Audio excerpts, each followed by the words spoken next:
Druids. Feel the rock, the ore and minerals beneath your feet, and let the world quake with your power. It is time to power up with the 2014 Druid subclass Circle of the Vein. No, not blood veins, veins as in veins of ore. Probably the most rewritten subclass, so many ideas to be rebalanced over and over again. As a Vein Druid, you are able to tap into the resources of the land around you, drawing on aspects of different minerals and ores to use in combat, exploration and even social encounters. When first taking this subclass at 2nd level, you gain Core Vein, learning the primordial language as well as gaining proficiency with heavy armor. Being a Vein Druid, you harness the metal ores in the ground, so you have no qualms about wearing metal armor. This new connection with the land can manifest on your body in various ways, from skin cracking and shifting like metal or earthen scales, to your skin taking on a particular metallic or mineral coloration. Also, at 2nd level, you unlock your main subclass feature, Land's Conduit, which allows you to use Wild Shape to take on earthen forms instead, starting with coal, iron, copper or gold, then at 14th level, diamond, mithril, obsidian or adamantine. But we'll work through it as we get to it. To add even more to this feature, at 6th level you can use a second Wild Shape to boost the properties of the form taken. Let's look at the first 4 forms granted at 2nd level. Coal, with skin as dark as pitch, only a faint ember glow emanating between rough cracks, granting you a bonus to stealth checks and additional fire damage on attacks. When boosted, you get a free casting of Pass Without a Trace. Iron, thin iron plates cover your skin and increase your AC and strength skills. Boosting this form further increases the AC bonus. Copper, you start channeling lightning. Always statically charged, you move fast and deal extra lightning damage on attacks. This boosted form lets you deal lightning damage back to melee attackers. Gold, shimmering, flexible, supple and golden. You can cast Disguise Self without spending spell slots. Escape grapples more easily but struggle against fire and lightning damage.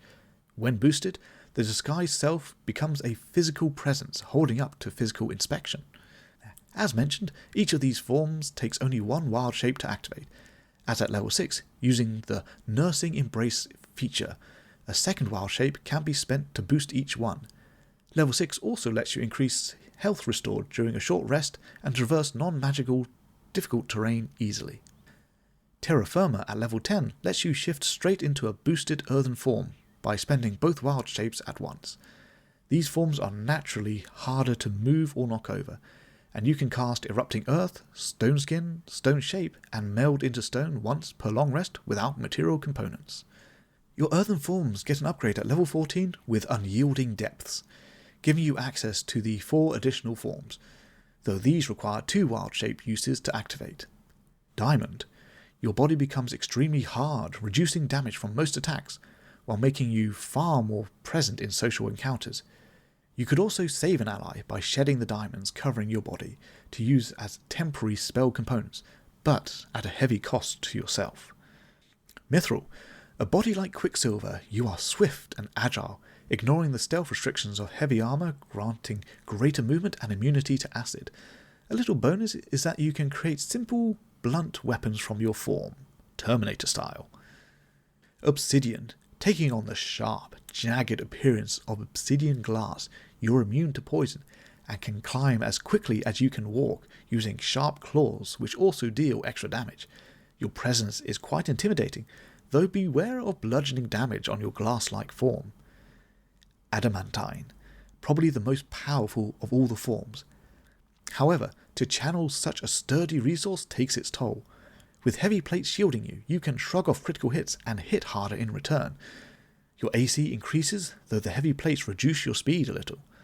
And when required, you can eject yourself from the form, leaving behind temporary cover, potentially protecting you or blocking a path. But such a strong form does leave you exhausted. You can see why this subclass has taken a while to fine-tune. It definitely captures the idea I had going around in my head for far too long. One thing you will probably notice is that the majority of the earthen forms are designed to be a lot more melee focused than traditional spellcasters.